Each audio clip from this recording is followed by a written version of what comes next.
एक छोटे से गांव की एक टूटी फूटी कच्ची गली में दो छोटे भाई रहते थे, रुस्तम और राहुल। दोनों जुड़वां थे, उम्र बस 12 साल, लेकिन हालातों ने उन्हें उम्र से पहले बड़ा बना दिया था। माँ अब इस दुनिया में नहीं थी। उनका देहांत 1 साल पहले बीमारी से हो गया था। माँ की कमी दोनों के चेहरों पर हमेशा झलकती थी, खासकर रुस्तम के, जो हमेशा चुपचाप बैठा माँ की तस्वीर को देखा करता था। राहुल थोड़ा चुलबुला था, हंसी में अपना दुख छुपा लेता था, लेकिन रात को जब माँ की याद आती तो तकिए में मुंह छुपाकर रोता। पिताजी बीमार थे, काम पर नहीं जा सकते थे। घर में जो थोड़े बहुत पैसे बचे थे वो दवाइयों और रोटियों में खत्म हो चुके थे। एक दिन जब घर में चूल्हा नहीं जला, रुस्तम खामोशी से उठा, बाहर जाकर एक कोने में बैठ गया।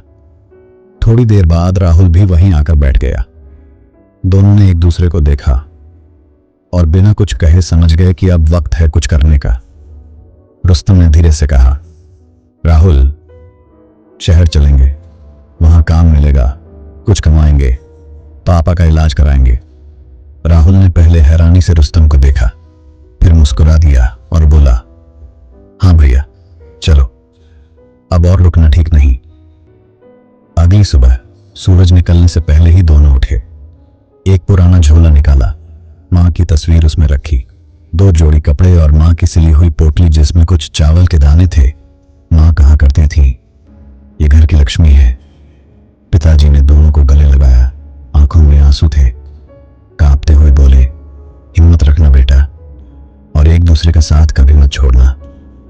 दोनों भाई चल पड़े, नंगे पांव लेकिन सपनों से भरे। सड़क लंबी थी, धूप तेज थी, पर उनके हौसले उससे कहीं ज्यादा तपे हुए थे। रास्ते में कभी किसी ने बचा हुआ खाना दे दिया, कभी किसी ने झड़क दिया। एक बार एक ढाबे से खाना मांगने पर मालिक ने गुस्से में भगा दिया। रुस्तम की आंखें भर आईं। राहुल ने उसका हाथ पकड़ा और कहा, कोई बात नहीं भैया, एक दिन हम ऐसा ढाबा खोलेंगे जहां कोई भूखा ना लौटे। रात को दोनों एक पेड़ के नीचे लेटते। राहुल आसमान की ओर देखता और कहता, माँ हमें देख रही होंगी ना? रुस्तम माँ की तस्वीर को सीने से लगाकर कहता, हाँ राहुल, वो हर कदम पर हमारे साथ है। कुछ दिनों बाद शहर की रोशनी नजर आने लगी। ऊंची इमारतें, भीड़, शोर। दोनों थोड़ा सहम गए, लेकिन रुके नहीं। शहर में उन्होंने छोटे छोटे काम शुरू किए, कभी होटल में बर्तन धोए, कभी अखबार बेचे। जब थोड़ा समय मिलता तो किसी स्कूल के बाहर खड़े होकर बच्चों को पढ़ते हुए देखा करते थे।